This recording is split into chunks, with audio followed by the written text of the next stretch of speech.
Hi friends, ఎలా ఉన్నారు? అంతా బాగున్నారా? నేను ఇప్పుడైతే మా అమ్మ చేసిన బీరకాయ పచ్చడి అయితే మీకు చూపిస్తాను. ఎలా చేసిందో చూడండి. టేస్ట్ అయితే చాలా బాగుంది. అందరూ ఒకసారి ట్రై చేయండి.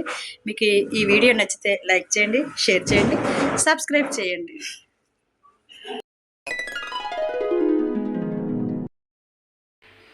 బీరకాయ పచ్చడి చేస్తున్నాం ఈరోజు.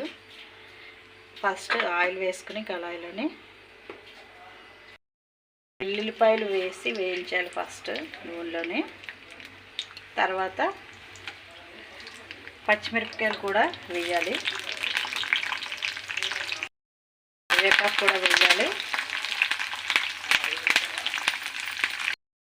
వెల్లుల్లిపాయ, పచ్చిమిరపకాయలు, కరివేపాకు బాగా వేగిన తర్వాత పక్కకి ప్లేట్లోకి తీసేసుకోవాలి.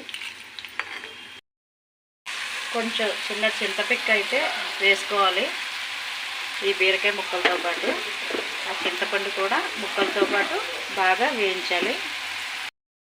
బీరకాయ ముక్కలు ఆయిల్లో వేసి కాసేపు వేయించుకోవాలి. ఇలాగా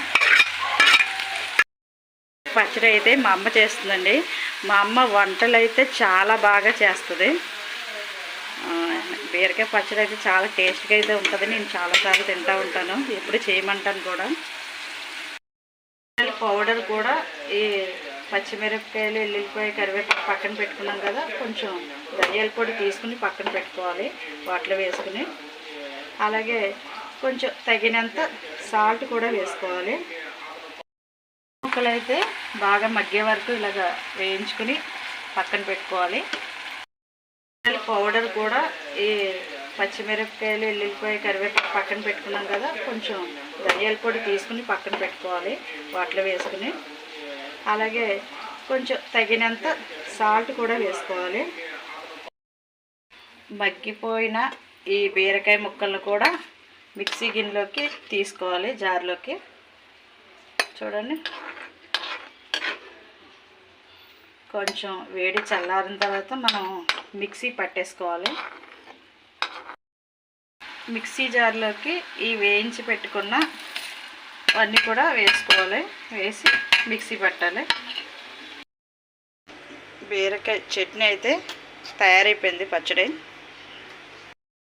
పట్టిన తర్వాత కొంచెం మినపప్పు, పచ్చిశనగపప్పు, కొంచెం ఆవాలు, అలాగే కొంచెం కరివేపాకు తీసుకుని మనం మళ్ళీ ఒకసారి తాలింపు పెట్టుకుంటే చాలా రుచిగా ఉంటుంది. వేయించి రెడీగా పెట్టుకున్నాం కదా, ఆ యొక్క బీరకాయ ముక్కలు, పచ్చిమిరపకాయలు, వెల్లుల్లిపాయ, ఈ కరివేపాకు ఇవన్నీ కలిపి ఇంకా చివరిగా మిక్సీ అయితే పట్టేసుకోవాలి. జస్ట్ అలా కొంచెం మిక్సీ ఆన్ చేసి జస్ట్ అలా 1 మినిట్ కూడా కాదు, 1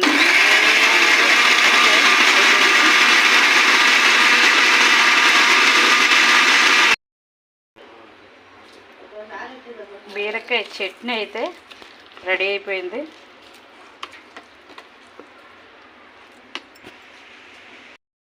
ఈ బీరకాయ ముక్కలు ముందు పప్పు చెప్పండి.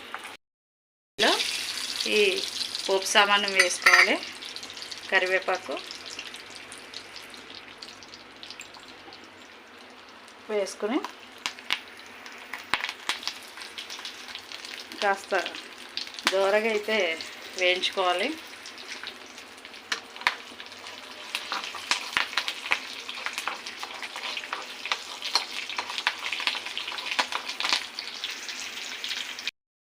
మిక్సీ పెట్టిన ఈ బీరకాయ మిశ్రమంలో ఇలా పోపు వేసి తాలింపు పెట్టుకుంటే ఇంకా రుచిగా ఉంటుంది. ఒకసారి అందరూ కూడా ట్రై చేయండి. మీకు ఈ చట్నీ రాదని కాదు, రాని వాళ్ళు చాలామంది, తెలియని వాళ్ళు ఉంటారు కదా, వాళ్ళ కోసం ఇది.